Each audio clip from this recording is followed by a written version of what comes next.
Pessoal, muito obrigado mais uma vez. Estamos aqui no Papo com CEO, episódio número 3.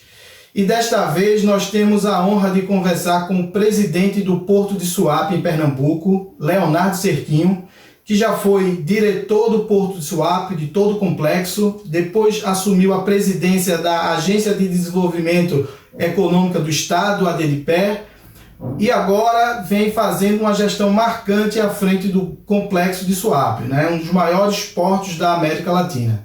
Boa tarde, Rodrigo. Boa tarde, pessoal. A honra é minha. É muito bom ter a oportunidade de falar um pouco mais sobre a nossa gestão, especialmente com um amigo de tantos anos. Presidente, a gente acompanha um pouco a sua carreira no setor público e essa sua carreira é marcada de inovações que não são muito comuns no setor público, né? A sua carreira é um pouco diferente porque era um grande executivo em empresas multinacionais e depois houve esse magnetismo para o setor público, né? Então, a gente gostaria de saber um pouco como foi essa transição da ser um executivo de uma multinacional, de várias multinacionais que o senhor foi executivo e agora presidente de um complexo tão importante para a economia do Brasil. Rodrigo, de fato, a passagem pelo setor privado, ela é sempre muito focada em ferramentas de controle e gestão por resultados. E é muito interessante a oportunidade de aprender isso em várias empresas, nos mais diversos setores, e a poder aplicar isso dentro do setor público.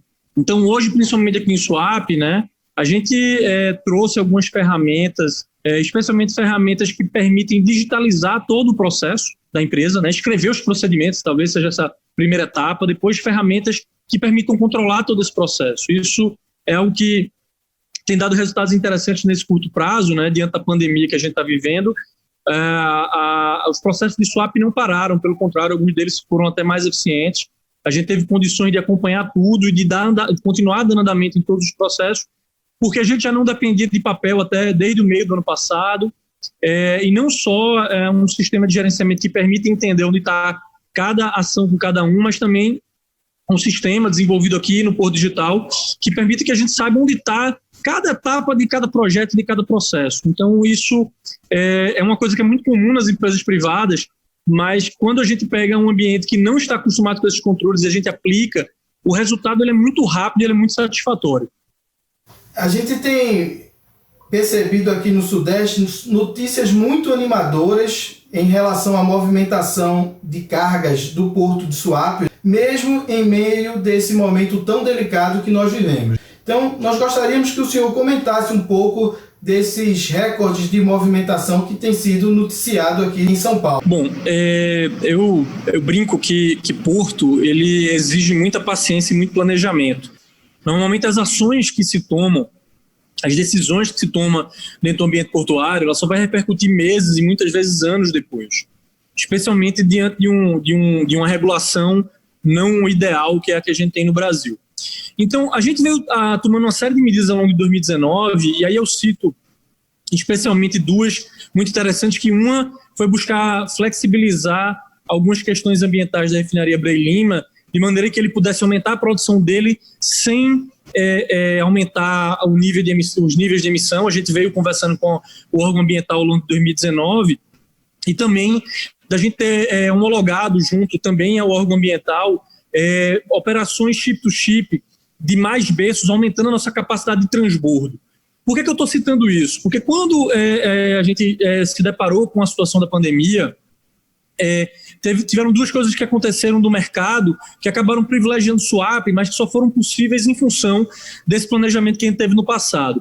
A primeira é que a IMO, né, que é o órgão internacional que gere o setor marítimo, ele lançou uma norma nova que a partir do 1º de janeiro desse ano, as empresas de navegação teriam que operar com redução dos níveis de enxofre. E para isso elas teriam que consumir um bunker, né, que é o combustível do navio, com o menor teor de enxofre considerado bunker 2020. Ocorre que a refinaria Bray Lima naturalmente produz esse bunker de forma muito competitiva. E como a gente tinha conseguido esse aumento nas capacidades produtivas, eles conseguiram aumentar o seu nível de produção e nós nos tornamos um dos principais pontos de exportação nacional desse Bunker 2020, especialmente para Singapura. Então, isso permitiu que a gente aumentasse a nossa movimentação durante esse primeiro semestre. Por outro lado, Suape também é o maior ponto de entrada de gás de cozinha do país. Na verdade, praticamente todo o gás de cozinha que entra, o GLP, gás liquefeito de petróleo, que entra no país, ele entra através de Suape. Como a pandemia e junto com a crise do petróleo fez com que a carga das refinarias, não a de Suape, mas outras refinarias no país, fossem reduzidas, o gás de petróleo, o GLP, que é um subproduto naturalmente que produz, também foi reduzido esse volume produzido no país, o que fez com que a importação precisasse ser aumentada. Como nós havíamos aumentado a nossa infraestrutura de transbordo, a gente também teve condição de, digamos assim, surfar nessa oportunidade que a crise trouxe. Então, por conta de planejamentos e ações que a gente fez ao longo de 2019, a gente conseguiu, de fato, capturar oportunidades da crise, fazendo com que Suape crescesse no primeiro semestre de 2020 17%, sendo o porto que mais cresceu no país. Né? E, além disso, a gente não caiu tanto em outras operações, como, por exemplo, as operações de container, em função da localização do Suape, fazendo com que a gente seja, de fato, muito resiliente a esses choques que acontecem no setor portuário. Então, esse contexto aí fez com que a gente continuasse crescendo bastante no ambiente de crise e, na retomada, a gente espera que esse fôlego continue. Né? Na verdade, em janeiro a gente cresceu 45%, em fevereiro a gente tinha crescido 70%. Então, a pandemia fez com que a gente crescesse menos do que a gente esperava. A gente espera retomar esse fôlego agora e fechar o ano de 2020 ainda com crescimento superior a 2 dígitos. Presidente, um dos setores que se manteve aquecido durante essa pandemia foi o agronegócio, né? Pernambuco vem se mostrando durante já muitos anos com a região de Petrolina, uma região com bastante vocação para o crescimento do agronegócio. Bom, Petrolina, a região do Vale de São Francisco, na verdade, é o principal setor, a principal área do Brasil, produtor e exportador de manga e uva. Né? 95% das exportações de uva e manga do Brasil partem aqui da região entre Pernambuco e Bahia. É uma região que ela está muito bem servida de infraestrutura, porque ela está localizada praticamente de forma equidistante entre os portos de Salvador, Suape e Pecém, fazendo com que haja uma competição muito grande por essa carga. Ela não teve, digamos assim, uma participação relevante nos resultados do primeiro semestre, porque a safra ela começa justamente a partir desse mês de julho e vai até o mês de novembro. Existe algum plano de forma estruturada para que novos players possam ser atraídos para o Nordeste, olhando um pouco para tudo que Suape tem a oferecer em termos logísticos, como acabou de falar o senhor? Sim. Há duas novas grandes oportunidades que a gente está criando aqui em Suape.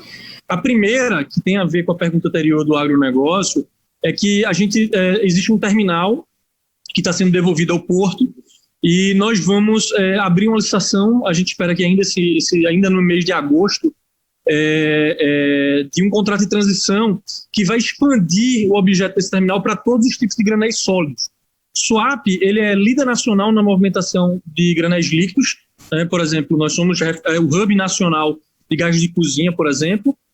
Nós somos o principal porto de movimentação de containers e de veículos da região Nordeste, servindo também como hub regional, mas a nossa operação de granéis sólidos ela ainda é muito tímida, basicamente se resumindo a operação das indústrias que estão instaladas dentro do complexo do Suape. Com esse passo que a gente está dando, a partir desde já, a gente vai expandir esse horizonte e devemos começar agora a mudar a história do Suape em relação aos granéis sólidos, onde entra coque de petróleo, barrilha, malte de cevada, milho, dentre outras commodities. Então, vai haver novas oportunidades interessantes nesse setor em Suape. E o segundo setor que a gente pretende já nascer como referência é o setor de GNL, gás natural liquefeito. A gente tem a Golar, que é a maior empresa de transporte de gás do mundo, que está instalando um terminal aqui, e a gente tem expectativa que muito em breve esses investimentos possam se tornar em grandes polos, em grandes terminais onshore de gás que vão atender toda a região Nordeste de forma terrestre e também outras regiões a partir do modal marítimo. Presidente, em termos de tecnologia, o Porto de Suape, ele tem olhado um pouco o que é que tem sido feito nos portos da Europa, nos outros portos ao redor do mundo, para trazer alguma inovação para o Brasil? Sim, Rodrigo. Tem duas vertentes nessa questão da tecnologia. A primeira é que nós estamos fazendo parte de um programa do governo federal em parceria com o governo britânico para a implantação do que eles chamam de Port Community System. É um sistema da comunidade portuária, que é uma tecnologia que não é nova, ela já existe na comunidade europeia desde a década de 90.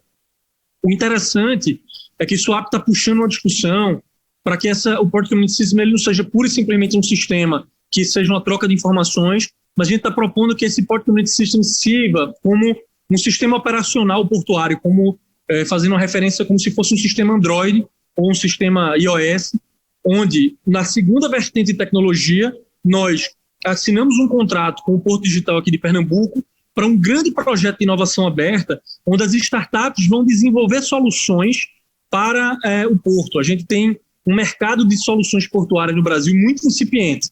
Então, com esse programa de inovação aberta, a gente quer que as startups desenvolvam soluções, a gente vai investir R$4 milhões esse ano nessas soluções, e essas soluções elas vão nascer desde já integradas ao Port Community System, que, numa segunda etapa, vai ser um programa nacional, de maneira em que não só as startups de Pernambuco, como todas as startups do resto do Brasil, empresas que desenvolvam soluções tecnológicas portuárias, elas nascendo-se integradas ao Port Community System, a gente cria, na verdade, um grande mercado de inovação, fazendo com que a gente dê dinâmica a esse processo. A gente já tem conversas avançadas com a Secretaria Nacional de Portos e outros portos, e o que a gente quer é criar, a partir de Suape, um grande programa nacional de inovação portuária. Com aquela mudança que houve de antes o Porto ele estava qualquer processo de terreno licitatório estava muito ligado ao governo do estado e houve uma migração, uma volta, para o federal. Como você vê essa questão da Secretaria dos Portos em Brasília com relação do estado? Bom, de fato a regulação portuária ela vem sendo um grande empecilho para o setor, especialmente depois da medida provisória 595 de 6 de dezembro de 2012, que depois transformou-se na Lei 12.815, mas o que a gente percebe é que a Secretaria Nacional de Portos, sob o comando do secretário Diogo Piloni, tem agido de forma muito positiva para o mercado, buscando descentralizar as decisões. Então, a relação que a gente tem com eles é a melhor possível. E, recentemente, saiu um relatório do Tribunal de Contas da União que fez um benchmarking da regulação portuária com os terminais de uso privativo e com a experiência internacional.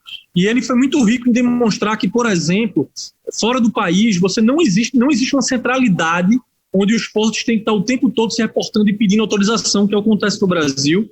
E isso se reflete de uma maneira em que, para você desenvolver, autorizar um novo terminal nas grandes referências internacionais como Houston e Roterdã, isso leva de 4 a 8 meses. Aqui no Brasil, tem levado 28 meses. Isso é um grande fator impeditivo do desenvolvimento portuário, porque em 28 meses muda tudo. Então, o que a gente percebe na Secretaria Nacional de Portos é um esforço muito grande para descentralizar essas decisões. No entanto, eles ainda estão baseados na Lei 12.815, que exige essa centralização de alguma maneira. Então, a mobilidade dessa solução ela ainda é muito limitada por parte da Secretaria Nacional de Portos, por melhor que seja a intenção deles, tanto deles quanto da Agência Nacional de Transportes Aquaviários, ANTAC, que tem feito um excelente trabalho nesse sentido também. Então, com esse relatório do TCU mostrando a inadequação da regulação portuária e com gestores competentes e comprometidos que a gente tem hoje na Secretaria Nacional de Portos e na ANTAC, a gente entende que está se formando um excelente ambiente para discussão de melhorias legais dentro desse processo e que já começou de alguma maneira. Então a gente acha que os próximos meses aí de 2012 ou os próximos meses de 2020 vão ser meses onde a gente vai avançar muito na melhoria da regulação portuária. Presidente, nós fizemos um benchmark de alguns sites de alguns portos e me parece que o Porto de Suape é o que tem uma disponibilidade tecnológica um pouco à frente dos outros. Então a gente viu Porto em tempo real, algo muito interessante que a gente até recomenda para as outras gestões portuárias poder entrar lá no site SUAP. Canal de denúncia. Ele pode ser transformado para o idioma inglês com um clique. Nos chamou muita atenção essa questão do compliance.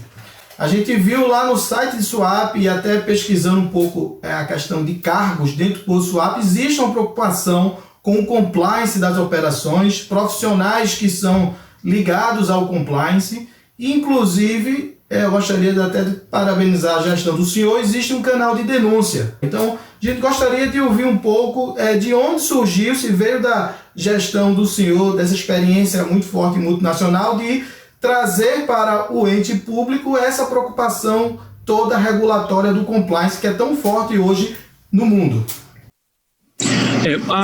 Houve um avanço muito grande nas estatais de uma maneira geral, Rodrigo, com a Lei 13.303, que é a lei das estatais, certo?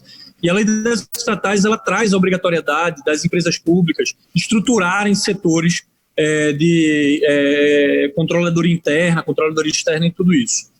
Só que, claro, a experiência privada, especialmente de processos e controles, ela facilitou muito essa instalação. A gente já havia um departamento de compliance, mas ele foi integralmente reformulado quando a gente chegou no início de 2019.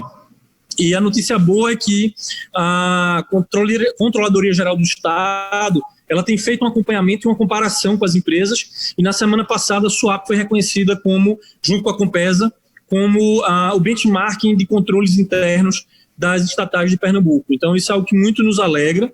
A gente entende que essa questão do compliance, ele se transformou hoje num diferencial competitivo de atração de investimentos, que é a atividade fim final do SUAP, né? O Estado de Pernambuco nunca gerenciou o SUAP como um fim em si. Ele sempre entendeu o SUAP como uma ferramenta de desenvolvimento econômico, especialmente na questão de investimentos externos diretos. Então, a gente tem uma política forte de compliance, a gente conseguir demonstrar para um investidor estrangeiro todos os nossos controles em tempo real, o nosso sistema, eu consigo, assim, em tempo real, no meu celular, conseguir identificar onde está cada processo, com quem está, o sistema de ouvidoria, canais externos de denúncia, controles externos. Isso é algo que a gente entende hoje como um grande diferencial competitivo. Então, é com muita satisfação que a gente hoje já é reconhecido como uma referência no Estado de controles internos e compliance. Com o crescimento aí do comércio eletrônico e toda essa aceleração do digital que a pandemia tem provocado no mundo, né? Como Pernambuco está posicionado aí para esse crescimento avassalador do comércio eletrônico, né? Nós escutamos notícias da chegada da Amazon aí de forma massiva no Nordeste com muitos planos, e a gente queria saber como isso está ligado aí ao contexto de SUAP. Bom, de fato a Amazon foi uma grande conquista, né? A gente anunciou lá no final de 2019. Para a gente foi muito importante porque existe um entendimento muito claro de para onde o mundo está indo. A economia de dados ela vai gerar, num primeiro momento, uma disrupção muito grande em setores tradicionais. Então, indústria 4.0, a tendência é que os empregos da indústria caiam bastante. A economia de dados, o e-commerce, ele promove uma desintermediação muito forte no varejo. Então, a tendência é que os empregos do varejo caiam e o e-commerce se fortaleça. Então, a gente veio desde sempre buscando se posicionar nessa nova economia. À medida que a gente traz a Amazon para cá e começa a estruturar o Estado de Pernambuco, não apenas com arcabouço jurídico e de incentivos fiscais que dê suporte ao e-commerce, mas também trabalhando fortemente a questão dos dados, como uma forma de inteligência, de gestão a partir dos dados, a gente acredita que a gente está se posicionando de uma forma diferente. O contrato que a gente fez com o Porto Digital, que eu comentei, é um exemplo muito bom disso. À medida em que os empregos da indústria e do comércio forem reduzindo em função da economia dos dados, a gente precisa começar a migrar de uma matriz de economia de baixo valor agregado para uma matriz de economia de serviços de alto valor agregado. Então, no momento em que eu abro o porto para um programa de inovação aberta, trazendo as startups, a gente está, na verdade, buscando desenvolver esse mercado de serviços de alto valor agregado, e o e-commerce é uma das facetas, dos setores que vão se beneficiar com esse novo contexto, e que foi muito reforçado com a questão da pandemia. Em termos de projetos que o senhor pretende implementar aí em Suape até o final da sua gestão, tem algum que você gostaria de dar destaque? Olha, a nossa gestão ela está baseada em 3 pilares. Mudança do arcabouço regulatório portuário, inovação e sustentabilidade socioambiental. E o interessante é que o Covid ele acabou reforçando o propósito dos 3 pilares. Então, eu diria que a gente espera, não apenas até o final da nossa gestão, mas ainda nesse ano, ou esse ano, no próximo semestre, conseguir avanços importantes na mudança regulatória, e já estão em discussão junto com a Secretaria Nacional de Portos, ANTAC, e o Congresso Nacional, no sentido de desburocratizar o setor portuário. Então, esse é um grande projeto que a gente quer entregar. Esse projeto está interligado com a possibilidade de trazer um parceiro privado internacional para a Suape, e quanto mais inteligente e competitiva for a regulação, maior a chance da gente conseguir trazer esse parceiro. Dentro do ambiente de inovação, acho que a gente já falou bastante dessa questão, mas o que a gente quer é entregar até o final de 2022, quando a gente espera que conclua a nossa gestão, um porto completamente diferente, com um gerenciamento voltado para os dados, com laboratórios de gêmeos digitais, onde a gente consiga espelhar a operação do porto em tempo real e consiga, através de simulações, trazer opções de melhoria dia a dia, além de criar esse mercado de inovação portuária. E do ponto de vista socioambiental, a gente tem feito um trabalho muito forte de aproximação com as comunidades que vivem em Suape. São cerca de 6 mil famílias, das quais muitas vivem dentro de um contexto de modo de vida tradicional, ou seja, não é uma família que vai se beneficiar de uma indústria que está vindo para Suape, mas sim alguém que continua trabalhando com a pesca e com a agricultura. Então a gente tem 2 grandes convênios já formados, um com o CERTA, que é uma associação que trabalha com tecnologias alternativas de produção, especialmente de produtos orgânicos, e também a gente está formando uma parceria com uma grande empresa produtora de sementes de milho, onde a gente vai dar um suporte muito grande para essas comunidades que produzem Suape, além de outros projetos de suporte à pesca artesanal e também à pesca industrial. Então, no final das contas, é isso que a gente quer entregar. A gente quer entregar um arcabouço regulatório diferente, a gente quer entregar um ambiente de inovação completamente transformado dentro do porto, e a gente quer entregar um valor agregado muito grande para as comunidades tradicionais que vivem no Complexo do Suape. Eu gostaria de registrar aqui um depoimento que tivemos quando o senhor era presidente da ADDPE, né, Agência de Desenvolvimento do Estado de Pernambuco, onde a gente conseguiu trazer uma grande multinacional para Pernambuco, e o que nos até encantou essa multinacional foi a proatividade do Estado, que o Estado até mandou aqui uma comitiva aqui a São Paulo, fez todo o atendimento à empresa, e a empresa, quando foi a Pernambuco, se sentiu muito confortável sendo atendido na sua gestão, né? Então, eu gostaria de registrar isso, que não é algo comum no Brasil, até você ser atendido em inglês, né? É uma coisa que a gente vê muita deficiência na atração de investimento, é que quando a multinacional vai ao Estado, normalmente o Estado, ninguém tem essa facilidade de falar o idioma. E aí a gente encontrou isso na sua gestão, e a gente gostaria de destacar essa proatividade da sua gestão e o do Estado de Pernambuco nesse particular. Presidente, agora considerações finais. A gente quer abrir aqui para você deixar um recado aqui para a CEO TV, para quem está nos escutando, e a casa é sua aqui, para quando você quiser usar esse nosso espaço aqui para falar das inovações aí de Pernambuco. Não, perfeito, Rodrigo, obrigado. Até aproveitando o comentário anterior, na verdade, essa questão do profissionalismo no atendimento às empresas privadas não é um mérito da minha gestão. Em 2011 e 2012, o Estado de Pernambuco fez um convênio com o Banco Mundial, e toda a equipe de atração de investimentos envolvida com a questão de negócios das empresas passou por um treinamento de como dar esse suporte. Então, existe, na verdade, uma cultura de atendimento profissional às empresas privadas e uma cultura forte de compliance dentro desse processo. Inclusive, a própria ADDPE, ela tem dentro do escopo dela, da estrutura dela, um departamento voltado exclusivamente para o aftercare. que a gente brinca que é a filosofia do Pequeno Príncipe, né? Você se torna eternamente responsável por aquilo que cativas. Então, todas as empresas que vêm para o estado de Pernambuco, eles têm um departamento específico para atender aquela empresa ao longo de todo o período que ela se encontra no estado. Então, existe uma rotina de ligações, de visitas, para saber como a empresa está. A gente entende que é muito mais fácil desenvolver novos negócios a partir de clientes e parceiros das indústrias que já estão instaladas em Pernambuco do que você abrir um relacionamento completamente novo. Então, é cultura do estado isso, e a gente busca manter essa questão até independente do gestor que tiver à frente. Então, hoje a gente tem na DDPE um gestor de mão cheia, que é o Roberto Abreu, e a equipe que está lá é a equipe basicamente que estava na minha época também. Então, existe uma continuidade e uma cultura de atendimento privado. E aí, por fim, é falar exatamente isso. O estado de Pernambuco está bem no centro da região Nordeste. Se você traçar um raio de 800 quilômetros ao redor de Suape, do Recife, você vai encontrar 90% do PIB da região. Nós temos o maior aeroporto da região Nordeste, nós temos o maior porto da região Nordeste, temos um atendimento extremamente profissional, uma infraestrutura adequada, e a gente entende que, de fato, nós estamos na melhor situação para atender a região Nordeste, que é a região econômica que mais cresce no país, mesmo em período de crise. Então, eu acho que esse é o recado final que a gente quer dizer.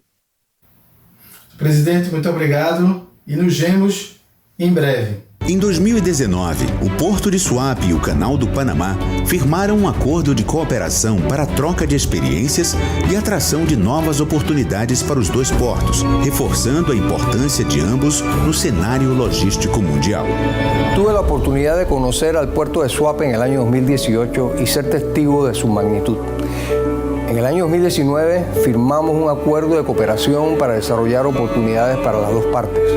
El puerto de Suape es un aliado estratégico del Canal de Panamá por su ubicación, infraestructura portuaria, su hinterland y su conectividad que posibilitará, por ejemplo, que las navieras que transportan cargas desde Asia hacia Brasil pasen a utilizar el canal teniendo Suape como un puerto concentrador de cargas regionales.